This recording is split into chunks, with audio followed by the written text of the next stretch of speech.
Glaucoma या कांचबिन या काला मोतिया, ये एक बहुत ही गंभीर बीमारी होती है जिसमें धीरे धीरे आँख की रोशनी कम होती जाती है और टोटल ब्लाइंडनेस भी हो सकती है। ग्लूकोमा की आजकल दवाइयाँ बहुत अच्छी आने लगी हैं। इनफैक्ट दवाइयों की वजह से ग्लूकोमा के ऑपरेशन होना बहुत कम हो गए हैं। पहले ऑपरेशन बहुत होते थे, बट ग्लूकोमा की ड्रॉप्स आजकल इतनी अच्छी हैं कि उन्हीं से हमारा प्रेशर कंट्रोल आ जाता है। आज हम बात करेंगे ग्लूकोमा की कौन कौन सी ड्रॉप्स हमारे पास अवेलेबल हैं, कौन कौन सी दवाइयाँ यूज़ होती हैं और उनके क्या फ़ायदे नुकसान हैं।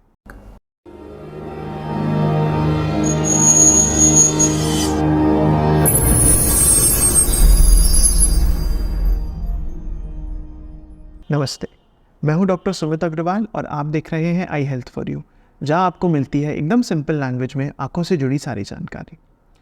ग्लूकोमा के बारे में ब्रीफली हम बात करें, ग्लूकोमा में बेसिकली आँख की नस डैमेज होने लगती है, ऑप्टिक नर्व जो आँख को ब्रेन से जोड़ती है। इसमें ऐसा देखा गया है कि मोस्ट कॉमन जो फैक्टर है वो रहता है आँख का प्रेशर। आँख का प्रेशर यदि बढ़ा हुआ है, इंट्राऑक्यूलर प्रेशर यानी आईओपी यदि वो बढ़ा हुआ है, तो ऐसा देखा गया है कि ग्लूकोमा होने लगता है, यानी आँख की नस में डैमेज होने लगता है। आँख की नस में जो नर्व फाइबर्स है उसके वो लॉस्ट होने लगते हैं, वो डेड होने लगते हैं और धीरे धीरे वो टोटली भी लॉस्ट हो सकते हैं। ग्लूकोमा का डिटेक्शन सिर्फ और सिर्फ स्क्रीनिंग द्वारा ही करा जा सकता है। इसके शुरुआत के स्टेज में लक्षण ना के बराबर होते हैं। ग्लूकोमा जब रूटीन कोई भी जांच के लिए आते हैं, तब उनका जब कंप्लीट आई चेकअप होता है, तब उसमें देखा जाता है कि प्रेशर बढ़ा हुआ है। फिर आँख की नस देखते हैं तो उसमें ग्लूकोमा के चेंजेस मिलते हैं, तो फिर ग्लूकोमा डायग्नोस होता है। उसके लिए टेस्ट भी करे जाते हैं, जैसे कि फील्ड टेस्ट या फिर ओसीटी, और आँख के प्रेशर को अलग अलग टाइम पे मेजर करा जाता है और यदि वो कंसिस्टेंटली बढ़ा हुआ आ रहा है तो फिर ग्लूकोमा का डायग्नोसिस बनाया जाता है और प्रेशर को कंट्रोल करने के लिए दवाइयाँ शुरू की जाती हैं। ये रहती है मोस्टली आई ड्रॉप्स के फॉर्म में। आई ड्रॉप्स एक बहुत ही इफ़ेक्टिव तरीका है आँख के प्रेशर को कंट्रोल करने का। ग्लूकोमा की ड्रॉप्स की यदि हम बात करें तो सबसे पहले से जो यूज़ हो रही है ग्लूकोमा की ड्रॉप वो रहती है टिमोलॉल। ड्रॉप्स के बारे में बात करने से पहले एक चीज़ मैं ज़रूर क्लैरिफाई करना चाहूँगा कि जो भी मैं ड्रॉप्स आपको दिखा रहा हूँ वो अलग अलग कंपनीज़ की हैं, बट किसी भी कंपनी से मेरा कोई रिलेशन नहीं है। मैं किसी से कोई भी स्पॉन्सरशिप नहीं लेता हूँ इन प्रोडक्ट्स को दिखाने की।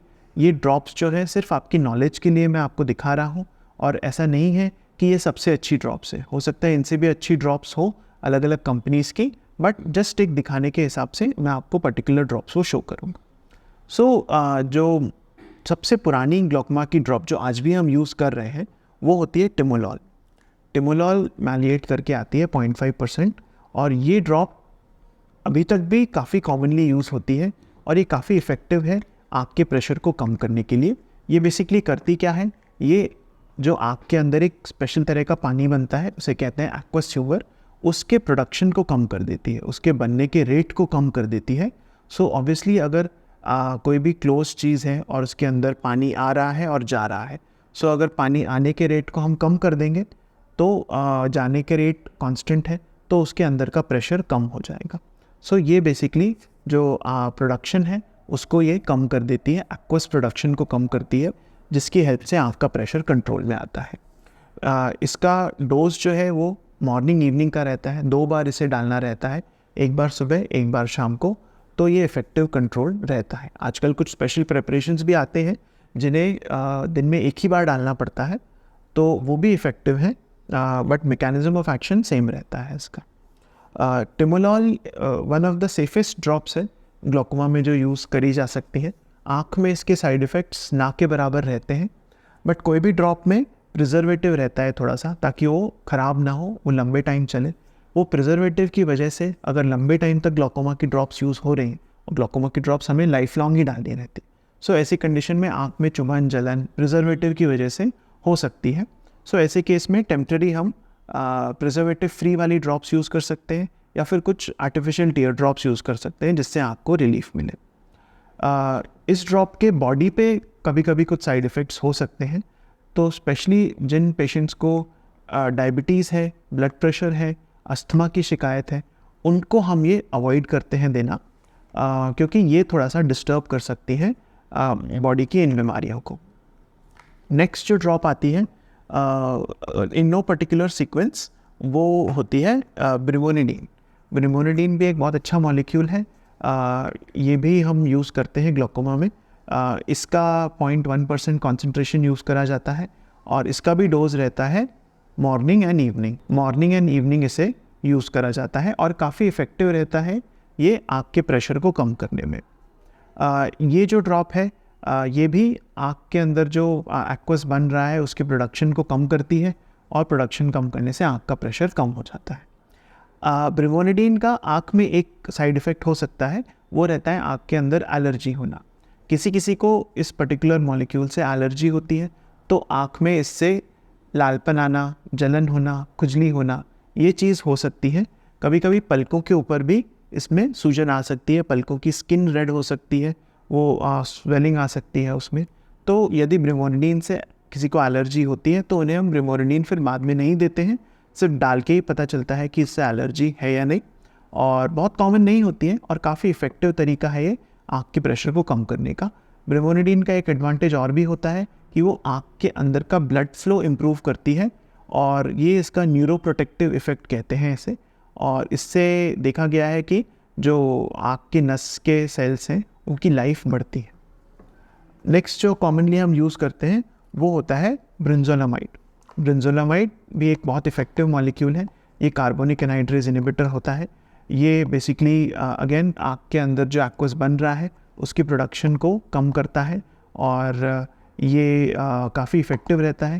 स्पेशली हमारे जो रेटिना पेशेंट्स होते हैं उसमें मैं पर्टिकुलरली प्रेफर करता हूँ ब्रिंजोलामाइड देना। और ये जैसा मैंने बताया एक्वस प्रोडक्शन को कम करता है। इसका भी डोज मॉर्निंग इवनिंग का है, एक बार मॉर्निंग में एक बार इवनिंग में इसे हम देते हैं और इससे काफ़ी इफ़ेक्टिव प्रेशर कंट्रोल आता है। इसके प्रिजर्वेटिव फ्री वेरिएंट्स भी आते हैं तो उसमें जो प्रिजर्वेटिव से आँख में एलर्जी वगैरह है उससे भी हमें रिलीफ मिलता है। और इससे भी किसी किसी को एलर्जी का चांस रहता है बट काफ़ी कम रहता है ये, और होती है अगर तो फिर हमें इसे चेंज करना पड़ता है। एक इसका एडिशनल फ़ायदा रहता है कि ये रेटिना में कभी कभी स्वेलिंग जो रहती है उसमें भी इफ़ेक्टिव रहती है, उसको कम करने में सपोर्टिव रोल रहता है उसका। तो कुछ पर्टिकुलर केस में, कुछ पर्टिकुलर टाइप की रेटिना स्वेलिंग में हम इसको प्रेफर करते हैं देना। तो ना सिर्फ ये प्रेशर को कंट्रोल लाती है, उसके अलावा ये रेटिना की स्वेलिंग को भी कंट्रोल करने में हेल्प करती है। नेक्स्ट जो मॉलिक्यूल है वो ब्रिंजोलामाइड जैसा ही उसी कैटेगरी का है, वो है डोर्ज़ोलामाइड। डोर्ज़ोलामाइड और ब्रिंजोलामाइड एक ही कैटेगरी के ड्रॉप्स हैं। ये कार्बोनिक एनहाइड्रेज इनहिबिटर्स हैं और जैसा मैंने बताया ये एक्वस प्रोडक्शन को कम करते हैं और ये बेसिकली आँख के प्रेशर को इस तरह से कम करते हैं। ब्रिंजोलामाइड की सभी प्रॉपर्टीज़ डोर्ज़ोलामाइड में भी हैं, बस थोड़ा सा इसका पीएच थोड़ा एसिडिक साइड होता है तो कभी कभी पेशेंट्स को इससे आँख में एलर्जी हो सकती है, आँख में डिस्कम्फर्ट हो सकता है। बाकी ये भी बहुत इफ़ेक्टिव एक मॉलिक्यूल है आँख के प्रेशर को कम करने में। नेक्स्ट जो कैटेगरी ऑफ मॉलिक्यूल है वो है लैक्नोप्रोस्ट। ये बेसिकली प्रोस्टाग्लैंडिन एनालॉग, ये एक ब्रॉड कैटेगरी है। उसके अंदर आते हैं लैक्नोप्रोस्ट, ट्रैवोप्रोस्ट, टाफ्लूप्रोस्ट, बायमेटोप्रोस्ट। ये अलग अलग मॉलिक्यूल्स हैं और ये इनका मैकेनिज़्म थोड़ा अलग रहता है। ये एक्वस प्रोडक्शन को नहीं इफ़ेक्ट करते हैं, ये आउटफ्लो को बढ़ा देते हैं। जैसा मैंने बोला, अगर एक ही बॉल है उसके अंदर पानी आ रहा है और जा रहा है, तो यदि हम जो आ रहा है पानी उसको नहीं इफ़ेक्ट करते हुए जो आउटफ्लो है, जो बाहर जा रहा है, उसको अगर हम बढ़ा दें तो फिर वो प्रेशर कंट्रोल में आने लगेगा। जो प्रेशर बढ़ा हुआ है वो कंट्रोल में आने लगेगा। ये बहुत ही इफ़ेक्टिव मॉलिक्यूल है प्रोस्टाग्लैंडिन एनालॉग्स, जो ये सारे प्रोस्ट सफिक्स वाले होते हैं। और ये इनकी एक स्पेशल बात होती है कि इन्हें एक ही बार यूज़ करना पड़ता है। बाकी अभी तक हमने जो भी मॉलिक्यूल डिस्कस करे वो 2 बार, कभी कभी 3 बार भी यूज़ करने पड़ते हैं, बट ये मॉलिक्यूल ऐसा है जिसे कि हम एक ही बार डालना पड़ता है। 24 आवर्स इसका इफ़ेक्ट रहता है। यूजुअली हम इसे रात में डालने को कहते हैं और एक ही ड्रॉप डालना रहता है। बढ़े हुआ प्रेशर है उस आँख में और ये काफ़ी इफ़ेक्टिव है। इनफैक्ट ये one of the first choice हो गई है आजकल। कोई भी अगर ग्लोकोमा का पेशेंट आता है जिसे ग्लोकोमा के अलावा और कोई बीमारी नहीं है, सो ऐसे केस में हम प्रेफर करते हैं लैक्नोप्रोस्ट या दूसरे बायमेटोप्रोस्ट, टाफ्लूप्रोस्ट, ट्रैवोप्रोस्ट, इनमें से कोई चॉइस करके, क्योंकि एक ही बार देना रहता है इसे रात में और इफ़ेक्टिवनेस भी इसकी काफ़ी अच्छी है, और एक ही बार देने से पेशेंट्स के लिए बहुत कन्वीनियंट हो जाता है इसको डालना, और इफ़ेक्टिवनेस इसकी बहुत अच्छी रहती है। इसके कुछ आँख के पर्टिकुलर साइड इफ़ेक्ट्स होते हैं जो और किसी ड्रॉप में नहीं होते। कभी कभी इससे एलर्जी हो सकती है, जैसे कि आँख के अंदर लालपन, चुभन, जलन होना। दूसरा, इसमें आँख के अंदर भी कभी कभी सूजन आ सकती है। आँख के पर्दे पे कभी कभी ये सूजन ला सकते हैं, स्पेशली जैसे कैटरैक्ट सर्जरी वगैरह हम करा रहे हैं, अगर कोई भी आँख का ऑपरेशन करा रहे हैं तो उसमें पर्दे पे सूजन आने का चांस बढ़ जाता है यदि हम ये प्रॉस्ट वाली ड्रॉप्स, पीजी एनालॉग्स ये डाल रहे हैं। तो यूजुअली हम कोई सर्जरी कराने से पहले, आँख की कोई सर्जरी कराने से पहले इन ड्रॉप्स को मिनिमम 1-2 हफ्ते के लिए बंद करके कोई दूसरी ड्रॉप स्टार्ट करते हैं, और फिर सर्जरी के 2-3 हफ्ते बाद हम वापस इस ड्रॉप को स्टार्ट कर सकते हैं, क्योंकि ये काफ़ी इफ़ेक्टिव रहती हैं। इन्हें स्टोरेज भी थोड़ा सा पर्टिकुलर रहता है इनका। कुछ पर्टिकुलर मॉलिक्यूल्स हैं, उन्हें फ्रिज में रखना रहता है, ठंडक में रखना रहता है, ताकि वो अपना स्टेबिलिटी मेंटेन कर पाए, वो डिसइंटीग्रेट ना हो। सो प्रोस्टाग्लैंडिन एनालॉग्स ये बहुत अच्छा एक ऑप्शन है, और सिर्फ ग्लॉकोमा जिनको है उनके केस में बहुत इफ़ेक्टिव रहता है। दूसरा एक और साइड इफ़ेक्ट इसका रहता है, वो आँखों की जो आई लैशेस हैं उसका कलर ये डार्क कर सकती हैं। कभी कभी उनकी वजह से आँखों की लैशेस की लेंथ भी बढ़ जाती है। सो ये एक यूनिक सा साइड इफ़ेक्ट है। इनफैक्ट इस ड्रॉप का इस साइड इफ़ेक्ट को एक ब्यूटी ट्रीटमेंट जैसा भी मार्केट में अवेलेबल है, कि जिनको स्पेशली अपनी आई लैशेस की लेंथ बढ़ानी है, क्योंकि लंबी लैशेस सुंदर लगती हैं, तो उसके लिए वो ड्रॉप से यूज़ करते हैं। तो इसके साइड इफ़ेक्ट को एक तरह से वो यूज़ करते हैं अपने बेनिफिट के लिए। इसके अलावा इन सब के कॉम्बिनेशंस भी अवेलेबल रहते हैं। अलग अलग 2 से 3 ड्रॉप्स के भी कॉम्बिनेशन आजकल अवेलेबल हैं, जैसे कि ब्रिंजोलामाइड और टिमोलॉल का कॉम्बिनेशन, जैसे कि ब्रिमोनिडीन और टिमोलॉल का कॉम्बिनेशन। ऐसे ही ब्रिंजोलामाइड और ब्रिमोनिडीन का भी कॉम्बिनेशन आता है। तो ये बेसिकली पेशेंट्स के लिए कन्वीनियंट हो जाता है कि एक ही ड्रॉप में अगर 2 दवाइयाँ हैं तो बार बार वो ड्रॉप नहीं डालनी पड़ेगी, एक ही ड्रॉप से दोनों का काम डोज मिल जाएगा आपको। इसके अलावा कुछ और भी ड्रॉप्स रहती हैं जो उतनी कॉमनली यूज़ नहीं हो रही हैं, जैसे कि पाइलोकार्पिन, जैसे कि रिपासोडिल, नेटारसोडिल।